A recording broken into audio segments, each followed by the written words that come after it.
इधर और अपन कब करते हैं?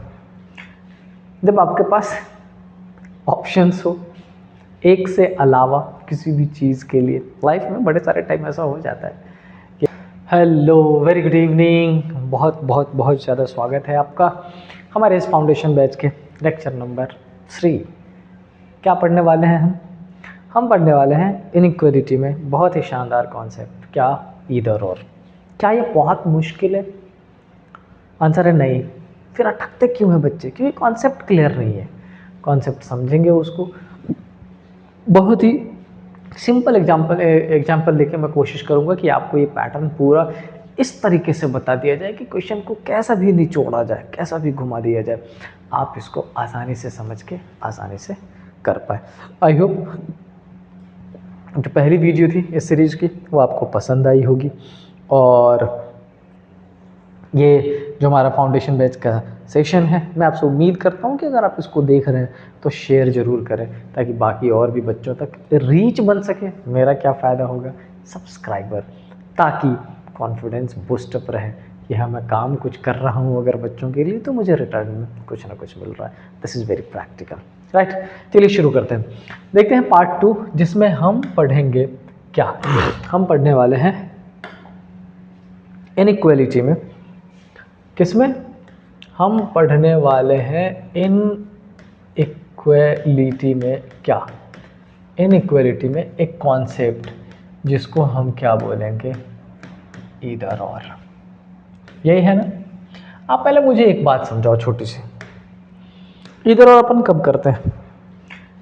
जब आपके पास ऑप्शंस हो एक से अलावा किसी भी चीज़ के लिए। लाइफ में बड़े सारे टाइम ऐसा हो जाता है कि आप कहीं पहुंचते हो किसी एक के लिए जो आपको बेहद ही, जिसकी नज़ाकत आपको पसंद है, आप देखना चाहते हैं, और उसी टाइम पे कोई दूसरा सामने से दिख जाए और फिर लगे अरे, फिर आपके दिमाग में आता है ये या ये। समझ रहे हैं? और ऐसी दिक्कतें आज के जनरेशन में काफ़ी सारी देखी जाती है। बहरहाल बियॉन्ड अम्यूजमेंट, इधर और का कॉन्सेप्ट का सिंपल सा मतलब है जब आप किसी भी चीज़ के बारे में 100% श्योर ना हो, उस कंडीशन में दो चीज़ें होंगी, या तो पॉजिटिव या नेगेटिव, या तो चीज़ें होंगी या चीज़ें नहीं होंगी। ऐसे सिचुएशन को ही इधर और बोलते हैं। इसको समझने के लिए क्या क्या करना पड़ेगा? तो इसको समझने के लिए कुछ छोटे एग्जाम्पल्स जो कि मैं डायरेक्टली क्वेश्चन के पैटर्न पे आपको सॉल्व कराने वाला हूँ तब, और फिर मैं आपको बताऊँगा रूल्स क्या होता है। तो आज की क्लास बहुत इंटरेस्टिंग होने वाली है, ज्वाइन करें। और अगर आप यहाँ तक पहुँच गए हो तो पूरी वीडियो देख के जाओ, क्योंकि इसमें आप सीखोगे बहुत सारी चीज़ें।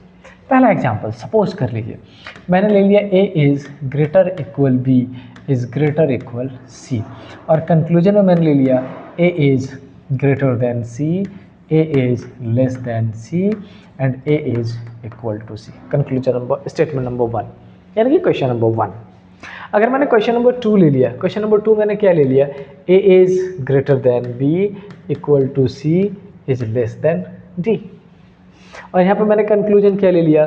a is greater than b, क्या ले लिया?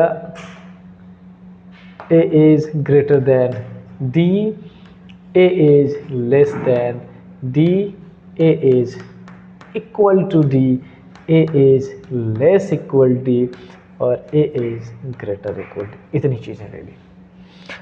अब इन सारी चीज़ों में हमें समझना है कि ये ईदर और जो वर्ड है ये क्या लगेगा। अगर आपने पढ़ रखा है बहुत अच्छी बात, नहीं पढ़ रखा है ध्यान से सुनिए। मुझे ये बताइए इस ए का सी से क्या रिलेशन? इस ए का सी से जो मैंने कल पैटर्न बताया था नंबर वाइज पे, उस पर अगर आप देखो तो क्या आपको लगेगा? सपोज कर लो कि सी को आपने 5 नंबर दे दिया, तो बी को आप 5 भी दे सकते क्योंकि इक्वल है, और पॉसिबल है 5 से बड़ा कोई भी नंबर। फिलहाल मैंने 6 चूज कर लिया, 6 दे देते हैं। अच्छा, ए को क्या करेंगे? ए के साथ भी तो इक्वल है, तो हो सकता है 6 और 5 में से कोई, लेकिन ग्रेटर भी है तो 6 से बड़ा कोई भी एक नंबर 7 ले लिया। डन। अब अगर मैं कंपेयर करूं इस ए से सी तक का तो आप कह सकते हो कि सर अगर ए को 7 रहा तब तो बड़ा हो जाएगा, ए के पास 6 रहा तब तो बड़ा हो जाएगा, लेकिन अगर फॉर्चुनेटली ए के पास 5 रहा तो इक्वल हो जाएगा। तो इन तीनों में से किसको 100% करेक्ट करूं मैं? किसको? मैं कहूँगा कि आप 100% इसको भी ना करें CND, आप 100% इसको भी ना करें। क्यों? क्योंकि ए के बड़े होने के चांसेस है इन केस ऑफ 7, ए के इक्वल होने के चांसेस है इन केस ऑफ 5। 100% तो पॉजिटिव आउटपुट दिख रहा और ना अपन डिनाई कर सकते। तो मैंने कल ही समझाया था कैन नॉट बी डिटरमाइन। इसकी क्या बात हो जाएगी? इसकी ये तो एकदम से नया लग रहा है। यहाँ पर दोनों का दोनों साइन ए की तरफ और कंक्लूजन में साइन सी की तरफ, तो इसको तो 100% डिनाई ही कर देते हैं। Conclusion done. अब बात रही क्या ये दोनों मिलके आइदर और में पहुंचेगा? आंसर है यस, बिल्कुल पहुंचेगा। इसको थोड़ी देर के लिए पॉज करता है, आप ये कॉन्सेप्ट समझ गए होंगे। आइदर और में पहुंचेगा, किस बेसिस पे कह रहा हूँ आगे चलते हैं, पहले इसको समझ लेते हैं फिर हम यहाँ पहुंचेंगे। अच्छा, इस वाले कन्फिग्रेशन में अगर आप ध्यान से देखिए, मैं चाहता हूँ फिर से नंबर वाले पैटर्न से आपको बता दूँ, समझ रहे कैसा? मैंने इसको 5 दे दिया तो इक्वल है, ये भी 5 दे दिया। ये डी सी से बड़ा है, कुछ भी हो सकता, 6 7 8 9 10 1000 10,000 50,000 कुछ भी। डन। अच्छा, ये ए बी से बड़ा है, ए बड़ा है तो इसके पहले भी कुछ भी हो सकता है, 6 7 8 9 10 100,000 50,000 कुछ भी। कंपेयर नहीं कर सकते। इसका मतलब अगर आप ए से डी का कंपैरिजन करो, आप 100% जस्टिफाइड वे में कुछ नहीं बता सकते, कुछ भी नहीं। इसलिए मैं बोलता हूं कि जब कभी इनइक्वालिटी पढ़ो और किसी भी पर्टिकुलर 3-4 एलिमेंट्स के बीच में 2 डिफरेंट डायरेक्शन आ जाता हो, इसका मतलब वो इनइक्वालिटी का इजीएस्ट पार्ट है। वहां पर जाने के बाद आपको एक भी कंक्लूजन 100% करेक्ट या 100% फॉल्स नहीं करना है। सारे के सारे conclusion can not be determined कह लो, डाउटफुल कह लो, कांट से कह लो, जो कहना है कह लो, वही हो जाता है। समझ रहे? एक एग्जाम्पल से सपोज कर लो, मैं, मेरा एक दोस्त राजू, मेरा एक दोस्त राहुल। राहुल मेरे से बड़ा, राजू भी मेरे से बड़ा। दोबारा सुनिएगा, मैं, मेरा एक दोस्त राहुल, मेरा एक दोस्त राजू। राहुल भी किससे बड़ा? मेरे से। राजू भी किससे बड़ा? मेरे से। राहुल और राजू में कौन बड़ा भैया? अनटिल अनलेस मैं आपको डेफिनेट इन्फॉर्मेशन ना दूं, आप बोलोगे सर राहुल बड़ा हो सकता है, सर राजू बड़ा हो सकता है, सर दोनों आपसे बड़ा, ये भी तो पॉसिबल है दोनों इक्वल हो जाए। Yes, it is possible. मतलब सिंपली मैं आपसे क्या कहना चाह रहा हूं, अगर किसी भी 2 वेरिएबल के बीच में 2 डिफरेंट डायरेक्शन कुछ भी आ जाता हो, आपका answer can not be determined. मतलब यहाँ पर जितने कंक्लूजन है CND CND CND CND CND, कुछ जस्टिफाइड नहीं। आई होप आप इसमें भी समझ गए होंगे कंक्लूजन में क्या कह रहा हूँ, इसमें भी समझ गए कंक्लूजन में क्या कह रहा हूँ। अब बात ये रही कि आखिर मैं इतना जो खेल खेले पड़ा हूँ, 2 डिफरेंट मैंने एग्जाम्पल बना दिए, मैंने इतने खेल कर दिए, ये सब मैंने क्यों किया?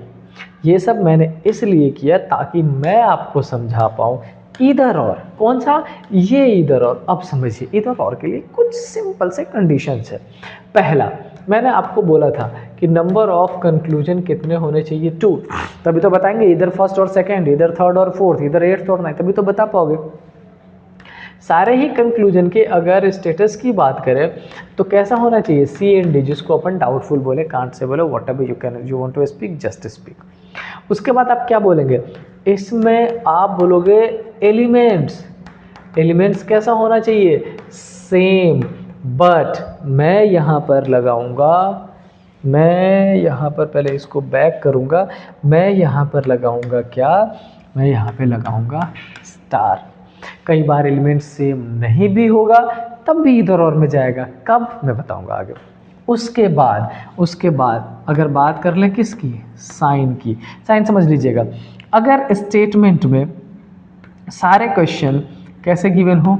सेम डायरेक्शन वाले, तो आपको इधर और के लिए कितने साइन की रिक्वायरमेंट है? 2 साइन की।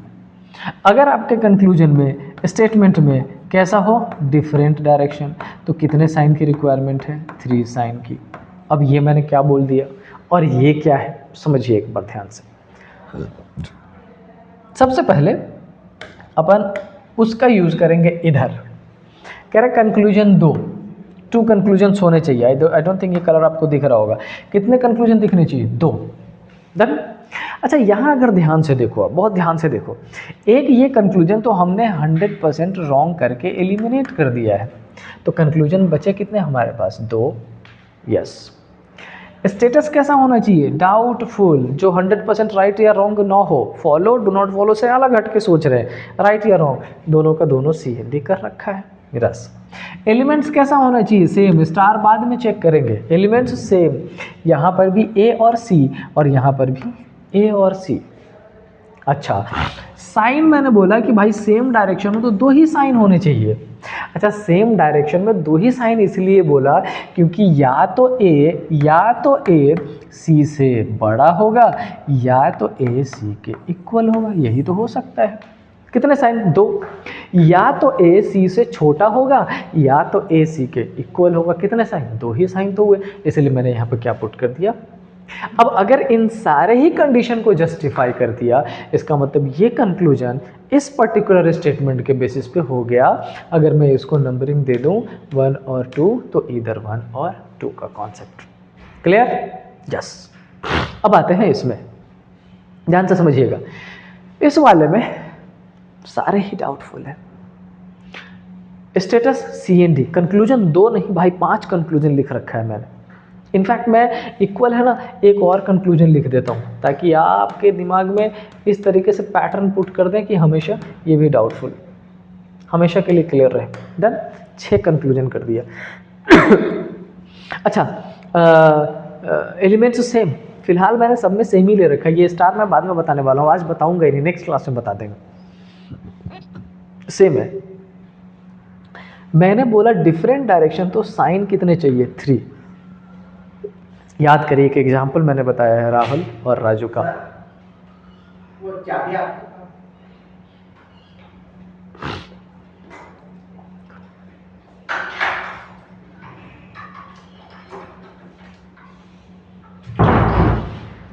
याद करिए, वो एग्जाम्पल मैंने बताया था राहुल और राजू का। राहुल भी मुझसे बड़ा, राजू भी मुझसे बड़ा। राहुल और राजू में कौन बड़ा? पॉसिबल है राहुल, पॉसिबल है राजू, 100% श्योरिटी नहीं है। राइट। माइक काम कर रहा है कि आवाज़ कम हो गई?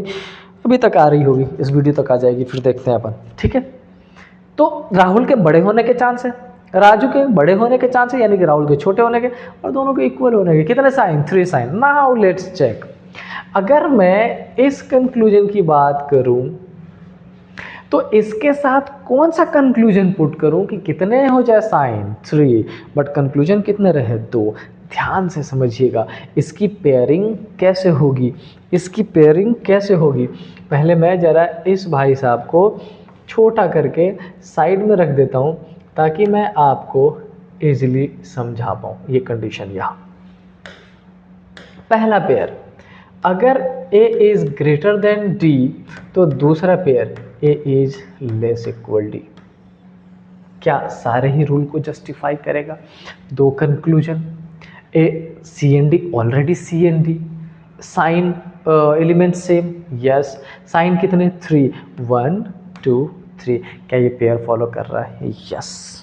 अगर 2 डिफरेंट डायरेक्शन की बात करें तो ये एक ऐसा पेयर है जो इधर और में चला जाए। क्या दूसरा पेयर बन सकता है? बिल्कुल बन सकता है। और अभी मैं दूसरा पेयर भी आपको बताता हूँ। दूसरा पेयर कैसा बन जाएगा? सपोज कर लीजिए A is less than D, तो दूसरे में क्या बनेगा? A is greater equal D। क्या ये आइदर और का पेयर है? यस है। क्या थर्ड पेयर बन सकता है? यस। कैसा बन सकता है? अगर एक में A is equal to D तो दूसरे में A is less equal to D। अब आप कहोगे कि सर एक में तो ये एक साइन और दूसरे में एक साइन, 2 ही साइन हुआ। नो, याद करो मैंने बेसिक क्लास में आपको बताया था, नॉट इक्वल टू मतलब इधर ग्रेटर और लेस। कितने साइन हो गए? तो इसका मतलब जब डिफरेंट डायरेक्शन का कॉन्सेप्ट आता हो तो जितने भी एलिमेंट्स हैं वो सारे डाउटफुल है, लेकिन पेयर आपको 2 कंक्लूजन में 3 साइन, सेम एलिमेंट, ये सारे पैटर्न अगर ये फॉलो कर रहा है तो आंसर यस। तो फिलहाल अगर इस पैटर्न को,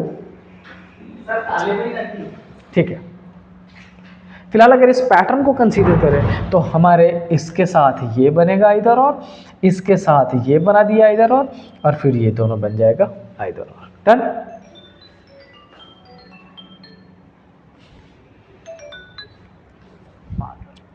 जी रवि सर।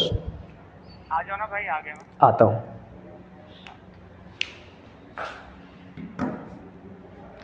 तो समझ आई बात, ये है आपके इधर और का कॉन्सेप्ट। अब मैं यही पहले तो एक क्वेश्चन सॉल्व कराता हूँ, फिर मैंने ये स्टार क्या लिख रखा है वो स्टार भी उसी में बता दूंगा। बहुत सिंपल है और आप इजीली समझ पाएंगे इसको। डन। सपोज कर लीजिए मैंने लिख दिया R is greater than S is greater equal T is less than U. Done. और इक्वल मैंने कर दिया V. Done. Conclusion number one, R is greater than V. Conclusion number 2, R is less equal U. Conclusion number 3 मैंने क्या कर दिया, T is less than R। ये 3 conclusion है, समझ लीजिएगा सारा ही इसी में। सबसे पहले तो मैं बताता हूँ कि मैंने यहाँ क्या लगा रखा था, ये स्टार क्या है पहले उसको समझ लीजिए। स्टार का क्या मतलब, स्टार का मतलब मैंने बोला था कि एलिमेंट्स कई सारे जगह सेम ना हो तब भी वो आइदर और में आ जाता है। तो ऐसी कौन सी कंडीशन है जहाँ पर सेम ना हो फिर भी आइदर और आ जाएगा, क्या उसको समझें? बिल्कुल समझ लेते हैं। देखिए क्या होता है, अगर मैं बात करूँ इस u और v के, तो बेटा ध्यान से देखो तो ये u और v इक्वली तो है इसका मतलब अगर मैं इससे सिर्फ कंपेयर करूं, मैं बोलूं कि t is less then u, या मैंने r लिख दिया ऊपर, मैं क्या बोलूं, मैं बोलूं ये t is less then v, या मैं बोलूं t is less then u। क्या दोनों सेम है? हाँ बिल्कुल सेम है ना, बिल्कुल करेक्ट है। क्यों? क्योंकि ये u और v इक्वल है स्टेटमेंट में। तो अगर आइदर और के केस में सारी चीज़ें फिट बैठती हो और दो एलिमेंट डिफरेंट हो, बट वो दोनों एलिमेंट जो डिफरेंट है उसमें स्टेटमेंट के बीच में इक्वल है, इसका मतलब वो एलिमेंट दिखने में जरूर अल्फ़ाबेटिकल डिफरेंट है बट है नहीं। क्यों? क्योंकि वो इक्वल रिलेशन को मेंटेन कर रहा है। अब यहाँ समझ लीजिए, मैंने बोला आर से वी का, क्या कोई कन्फ्यूजन? बिल्कुल नहीं होना चाहिए। क्यों? क्योंकि कुछ साइन आर की तरफ, कुछ साइन वी की तरफ, हम 100% कुछ नहीं बोल सकते सी एंड डी, 100% कुछ नहीं बोल सकते सी एंड डी। टी और आर को चेक कर लेते हैं। अच्छा यहाँ देखें तो टी इधर है राइट में, आर लेफ्ट में, यहाँ तो मैंने कुछ गड़बड़ कर दिया है। आप चाहो तो इसको ऐसे भी समझ लो या इसी कंक्लूजन को आप ऐसे लिख दो, R is greater than T. क्या दोनों सेम है? बिल्कुल करेक्ट है भाई। सिर्फ और सिर्फ इसके मूवमेंट को देखना और कुछ भी नहीं है। Everything is very simple and easy, आप इसको बड़े आसानी से समझ सकते हैं। अच्छा अब करें क्या, R is greater than T, R से टी तक बात करो, आर से टी तक एक बार ग्रेटर देन आ चुका है, इसकी पावर ही खत्म हो जानी है। R is greater than T 100% correct. Yes okay. अब बात रही इस दोनों की, इस दोनों को कैसे समझे समझिए इस दोनों को कैसे समझे। अब मैंने सारी चीज़ें बोली कि आइदर और में जाने के लिए दो स्टेटमेंट होना चाहिए, we have first we have second, दोनों ही कंक्लूजन डाउटफुल होना चाहिए, एलिमेंट्स सेम होना चाहिए। यहाँ पर हमारे पास आर तो सेम है बट वी और यू डिफरेंट है, लेकिन ये डिफरेंट दिख के भी डिफरेंट नहीं है। क्यों? क्योंकि यहाँ पर इन दोनों के बीच में इक्वल साइन दिया गया है, और जब कभी इक्वल साइन दिया जाता है इसका मतलब वो अल्फ़ाबेटिकली, मैं कई बार रिपीट कर चुका हूँ, सिर्फ डिफरेंट है और कुछ नहीं। ठीक है, अल्फ़ाबेटिकली यू और वी अलग अलग है बट ये दोनों सेम है क्योंकि इसकी वैल्यू वहाँ पर बराबर हो जाएगी। क्या ये इधर और में चला जाएगा? आंसर है यस, ये आपका हो जाएगा इसका ईदर 1 और 2 एंड 3 तो 100% करेक्ट है, तो 300% correct. This is the correct answer, yes. तो बेटा यही था आपका ईदर और। क्या ईदर और में इसके अलावा भी कुछ है? नहीं, फिलहाल जितनी भी चीज़ें थी, चाहे वो सेम डायरेक्शन की बात करें चाहे वो डिफरेंट डायरेक्शन की बात करें, मैंने दोनों ही चीज़ बड़े ही खोल के आपके सामने तसल्ली से रख दिया है। आप इस वीडियो को एक बार में क्लियर ना हो दोबारा देखें, अगर फिर भी क्लियर नहीं हो कमेंट करें नॉट क्लियर्ड, दोबारा आपके लिए अच्छी सी वीडियो ऑनलाइन लाइव पढ़ा दूंगा, आपको चीज़ें क्लियर हो जाए। बहुत मेहनत कर रहा हूँ आपके लिए। मैं चाहता हूँ कि आप इस फाउंडेशन बैच को एक ऐसा कॉन्क्रीट पैटर्न समझ लो, एक ऐसा कॉन्क्रीट स्टेप समझ लो जहाँ से चलते हुए हम सिर्फ और सिर्फ अच्छाई की तरफ बढ़े, सक्सेस होने की तरफ बढ़े। उम्मीद करता हूँ चीज़ें आपको समझ आ रही होंगी और आ रही है। चाहते हैं सिलेक्शन, हर रोज़ नई वीडियोज़ इसी पैटर्न पे सब्सक्राइब जरूर करिए। मिलते हैं नेक्स्ट क्लास में। Till then stay happy. जय हिंद।